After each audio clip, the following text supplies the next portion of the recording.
July wasn't really much of a good reading month for me due to the fact that I kind of went in a slump, but not a slump, because I wouldn't really class it as a slump, but I wouldn't know what to class it as otherwise.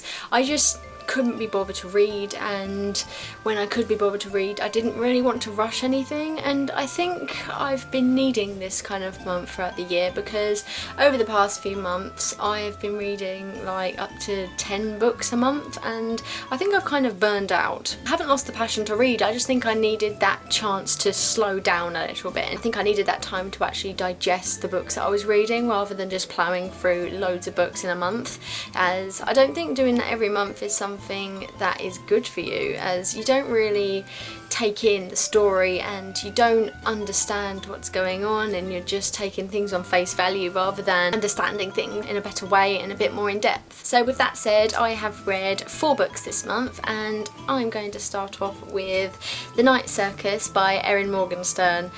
This has turned out to be one of my favourite books of the year, and if I'd have read it a little while ago it would have gone into my top books of 2013 so far. I had been putting off reading this book for a little while because every time I wanted to pick it up at the library or at the bookstore I always had so many books that I had to read before it. But at the end of June my dad picked it up and he said to me, "Are you going to read this book anytime soon, because it's got to go back?" So I kind of forced myself to read it, and I am so glad that I did read it because it was absolutely, utterly incredible.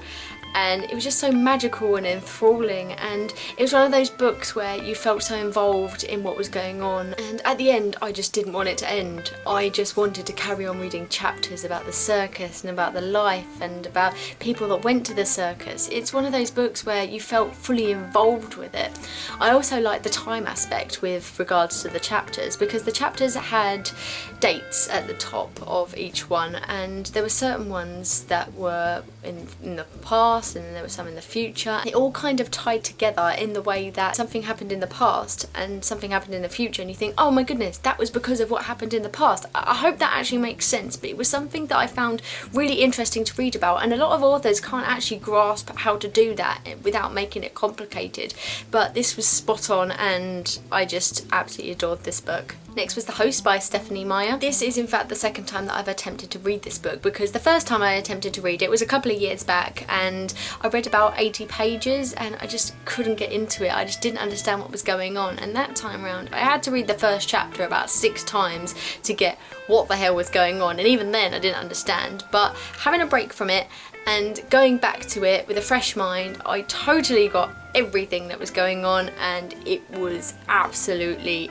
amazing, and I absolutely loved it, and so glad that I picked it up despite the fact that it is like 600 pages long. It's one of those books where nothing and everything happens. It's not so much about the plot line as it is about the emotions and the tension amongst the group.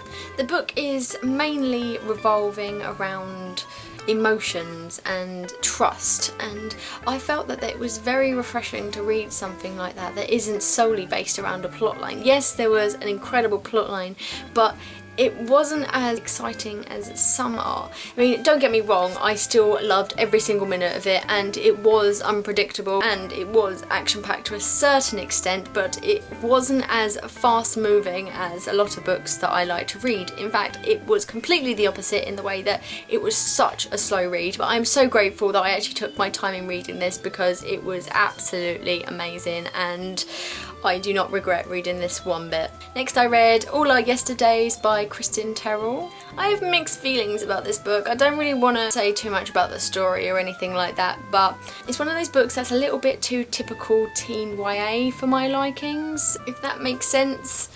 I can't really explain how I feel about it. I mean, it was action-packed and there were times in it where I was just so excited as to what was happening. There was also a part at the end when I was really confused as to what was going on, because the thing with this book is that it's about a boy and a girl who have to go back into the past to save themselves, basically. And when they go into the past, they see their other selves as such, and upon seeing them it kind of gets a bit confusing towards the end, and I don't know, I have mixed feelings about this book, but I can't really put into words how I feel. And the last book of the month is Various Pets Alive and Dead by Marina Lewica. I hope that's how you pronounce her name. First of all, this cover is absolutely incredible. I love the way that the letters actually form the shape of animals, and I think it's really cleverly thought out and designed, and the colours are really lovely as well. It's just a really nice designed book, pretty much. It basically revolves around a family that used to live in a commune in the 1960s, and in the present day they're having to reminisce over their past selves. And this isn't one of those books that I thought that I'd like, because at the beginning it seemed to be revolving around topics that I don't really find interesting, economics and finances being some of them, and I found it to be ridiculously interesting. I actually found that I learned a lot about marketing as well in this book, but what it revolved around teaching you mainly was how they lived in the 1960s in this kind of free society. Well, this family lived in a commune where they shared everything. They shared their money, their clothes, their food, and everything was kind of under that bracket as such.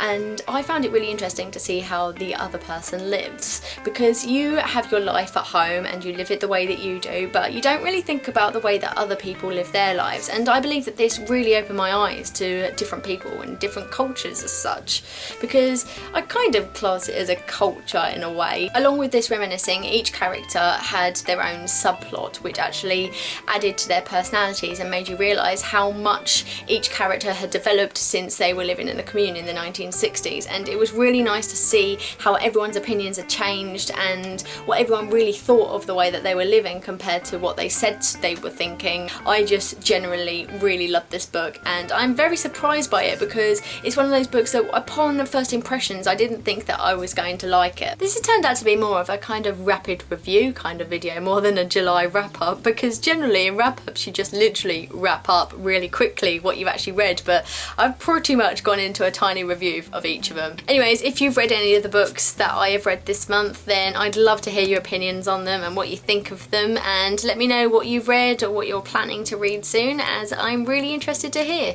And I will speak to you soon. Bye!